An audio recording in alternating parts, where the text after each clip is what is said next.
बच्चों, कैसे हो आप सभी प्यारे बच्चों। पिछले वीडियो में हमने वर्ण का लेसन पढ़ा था, वहाँ से शुरुआत की थी और ये पढ़ा था कि व्याकरण की वह छोटी से छोटी ध्वनि जिसके और अधिक टुकड़े नहीं किए जा सकते उसको वर्ण बोलते हैं।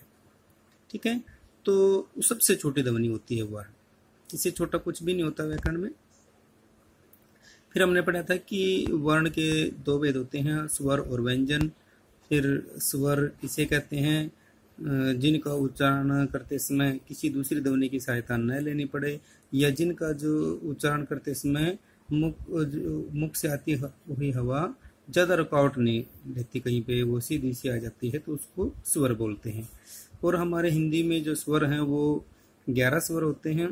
फिर हमने उसके भेद पढ़े थे कि स्वर के कितने भेद होते हैं। स्वर के हमने 3 भेद पढ़े थे उच्चारण के में जो लगने वाले समय के आधार पर। सबसे पहले ह्रस्व स्वर जिनमें कम समय लगता है, दीर्घ स्वर जिनमें दुगुना समय लगता है, और उसके बाद प्लुत स्वर। प्लुत स्वर कोई विशेष नहीं होते, वो इन्हीं में से होते हैं, दीर्घों में से, लेकिन उसमें जो बोलने का समय है वो ज़्यादा बढ़ जाता है। ठीक है ना, जैसे मैंने आपको लिख के बताया था, ये था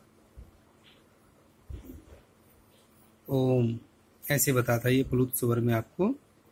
तो अब ये जो ओम है ये प्लुत स्वर में, प्लुत स्वर है कहाँ पे, ये ओ है, ये है प्लुत स्वर।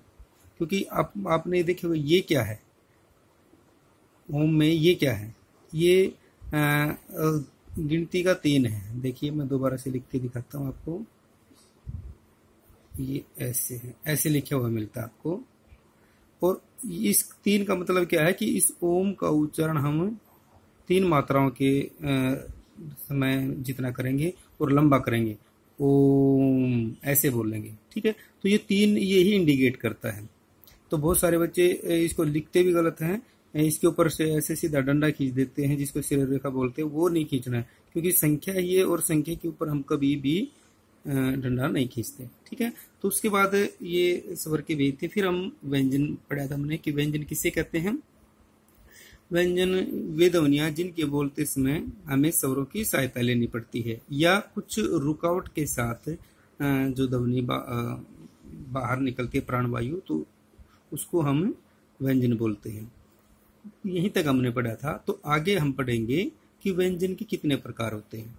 तो प्यारे बच्चों, जो व्यंजन है, व्यंजन के 3 प्रकार होते हैं, स्पर्श व्यंजन, अंतस्थ व्यंजन और ऊष्म व्यंजन। कौन कौन से? स्पर्श, अंतस्थ और ऊष्म व्यंजन। ठीक है, तो आइए हम इनको एक एक के बारे में पढ़ लेते हैं। स्पर्श व्यंजन, देखो हिंदी की सबसे बड़ी विशेषता क्या है व्याकरण की, किसके नाम में ही परिभाषा होती है। क्या होती है? नाम में परिभाषा। नाम में परिभाषा का मतलब क्या है? जैसा नाम है वैसे ही उसकी परिभाषा बन जाएगी। बहुत आसान है किसी की परिभाषा बनाना, अगर हमने उसके थोड़ा बहुत उसके बारे में पढ़ा हो तो। जैसे ये है स्पर्श व्यंजन। स्पर्श का मतलब क्या है? छोड़ दीजिए स्पर्श व्यंजन को, पहले भूल जाइए, एक बार स्पर्श का मतलब समझिए। स्पर्श का मतलब होता है छूना, किसी को छूना। और जब, तो अब इसी से इसकी परिभाषा बन जाएगी। भाई जब हम बोलते हैं तो बोलते कैसे हैं, थोड़ा बोलने का भी आप वो देख लीजिए कि क्या तरीका होता है हमारे बोलने का, क्या साइंस काम करती है। कि हमारे फेफड़ों के अंदर हवा होती है, हम पहले सांस लेते हैं, फेफड़ों के अंदर हवा भर जाती है, उसके बाद फिर हम उसको जो बाहर निकालते हैं, और बाहर निकलती हुई हवा मुख के भागों को छूती हुई सी आती है, तो उसको स्पर्श व्यंजन बोलते हैं। ठीक है, उसको प्राणवायु भी बोलते हैं जो हवा है। क्या परिभाषा देखिए, जिन व्यंजनों के उच्चारण के समय प्राणवायु या जीभ, देखो 2 चीजें हैं, प्राणवायु अलग है और जीभ अलग है। ठीक है, इनमें कोई सी भी स्पर्श कर जाए, कोई सी भी स्पर्श कर जाती है, इसलिए दोनों को मैंने यहाँ पे इंडिकेट किया है। प्राणवायु मतलब फेफड़ों से आती हुई हवा, और जीभ मुख के किसी भाग को केवल स्पर्श करती है, छूती है, उसको हम स्पर्श व्यंजन बोलते हैं। ठीक है, स्पर्श करने से स्पर्श व्यंजन बन गया। इनकी संख्या कितनी होती है? 25 होती है। वर्गों में विभाजित होने के कारण इन्हें वर्गीय व्यंजन भी कहते हैं। स्पर्श व्यंजनों को ही हम वर्गीय व्यंजन भी कहते हैं। ये कई बार छोटे क्वेश्चनों में पूछ लिया जाता है, या जो बड़े एग्जाम हैं उनमें भी पूछ लिया जाता है। तो ये हमें पता होना चाहिए कि वर्गीय व्यंजन किसे कहते हैं। वर्गीय व्यंजन स्पर्श व्यंजन को ही कहते हैं। अब मैं यहाँ पे आपको स्पर्श व्यंजन लिख के दिखाता हूँ। देखिए, क, ख, ग, घ, ग, च, छ, ज, झ, ञ, ट, ठ, ड, ढ, ण, त, थ, द, ध, न, प, फ, ब, भ, म। तो ये है स्पर्श व्यंजन। तो स्पर्श व्यंजनों की संख्या कितनी होती है? 25 होती है। एक लाइन में ये 5 होते हैं, क, ख, ग, घ, ng। देखो ये सारे में एक एक में ये 5 हैं। तो इसको एक लाइन को हम क वर्ग बोलते हैं। क्यों बोलते हैं? क्योंकि जो पहले में कैसे शुरू है ये लाइन, तो इसको क वर्ग बोल दिया। इसी आधार पे पहले जो व्यंजन है उसी के आधार पे फिर इनका नाम रखा गया है। क वाली लाइन को हम क वर्ग बोल देते हैं, च वाली लाइन को हम च वर्ग बोल देते हैं, ट वाली लाइन को ट वर्ग, त वाली लाइन को त वर्ग और प वाली लाइन को प वर्ग।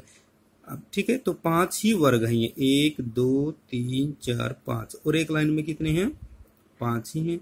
तो 5 गुणा 5 बराबर 25। तो कैसे लेकर मैं तक इनकी संख्या कितनी होती है? 25 होती है। स्पर्श व्यंजनों की संख्या 25 होती है।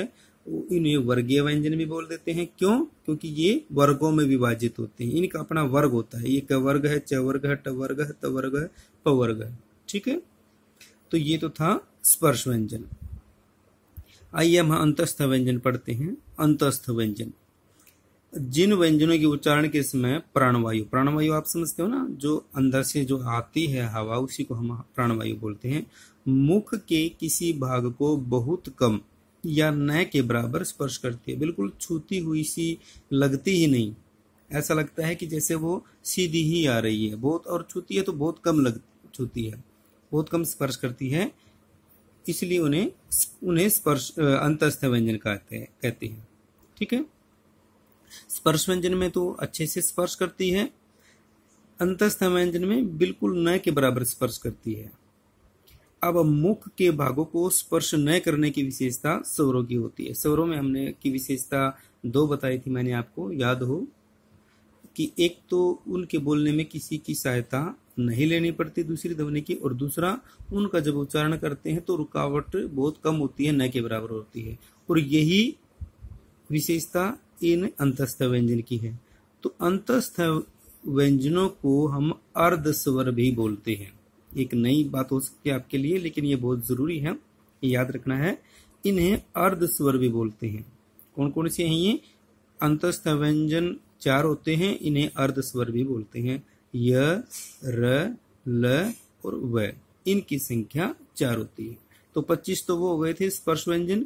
अंतस्थ व्यंजन कौन से हैं? उनसे आगे के जो व्यंजन वर्णमाला में हम पढ़ते हैं ना, तो आगे के जो आते हैं वो य, र, ल, व, ये अंतस्थ व्यंजन होते हैं और इनकी संख्या 4 होती है। इन्हें अर्ध स्वर भी बोलते हैं। अर्ध स्वर मैंने आपको बता दिया क्योंकि इनके उच्चारण में जो रुकावट बहुत न के बराबर होती है।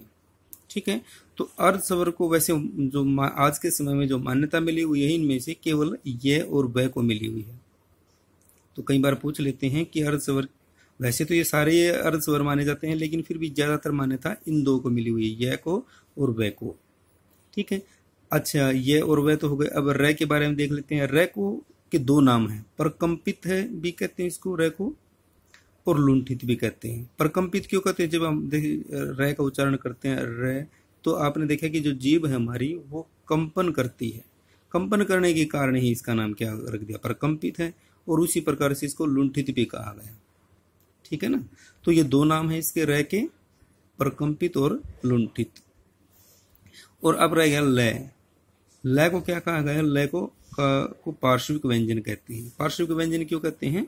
जब हम पार्श्विक का मतलब समझिए, अभी पहले पार्श्विक का मतलब पार्श्व से बनाइए। पार्श्विक जो शब्द है वो पार्श्व से बनना, और पार्श्व का मतलब क्या होता है? साइड से, बराबर से, बगल से, मतलब साइड से। अब जैसे जब हम इसको ल को बोलते हैं, तो जब आप इसको बोलोगे ल, तो आपके जो जीभ है वो साइड में से हवा पास होती है, साइड में से हवा निकलती है।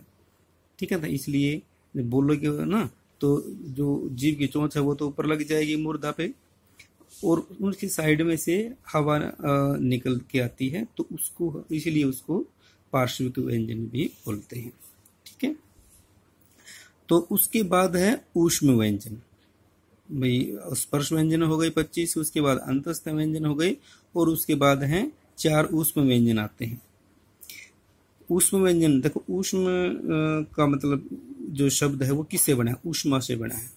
और ऊष्मा कब पैदा होती है? रगड़ के कारण। जब कहीं पे हम रगड़ करते हैं तो वहां पे ऊष्मा पैदा होती है, गर्मी पैदा होती है।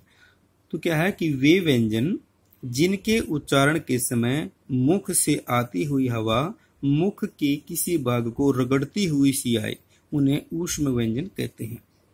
ठीक है, तो ऊष्म व्यंजन कहते हैं जब रगड़ के साथ आती है। रगड़ होने की विशेषता के कारण इन्हें संघर्षी व्यंजन भी कहते हैं।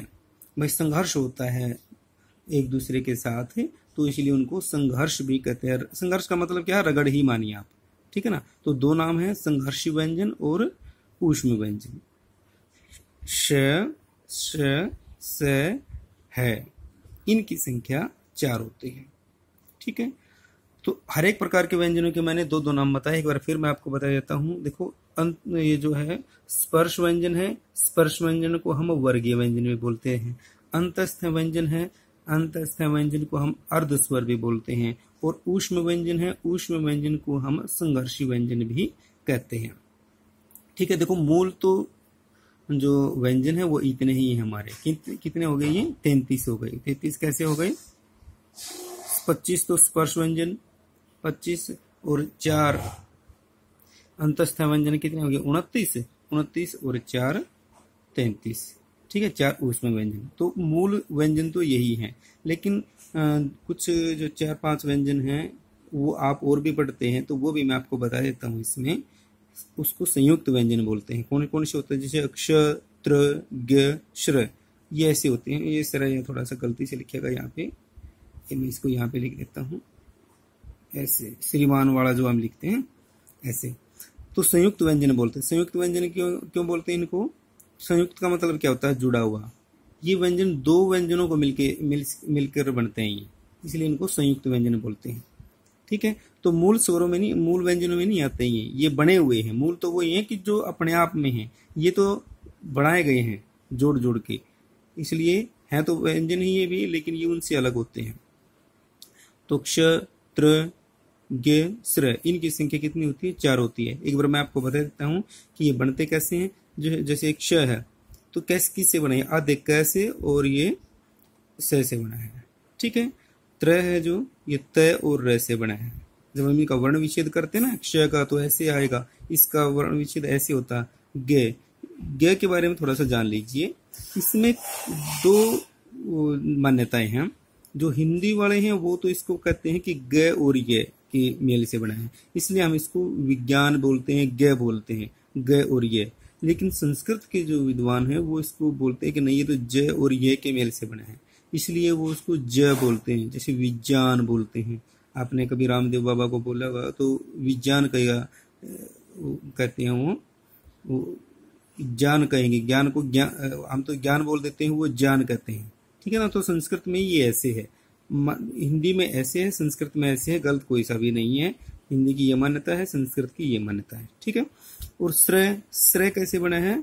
ये इस से और र से, तो ये इस तरीके से बने। ठीक है। तो 2-2 से मिलने के बनने के कारण इनको संयुक्त व्यंजन बोल कहते हैं।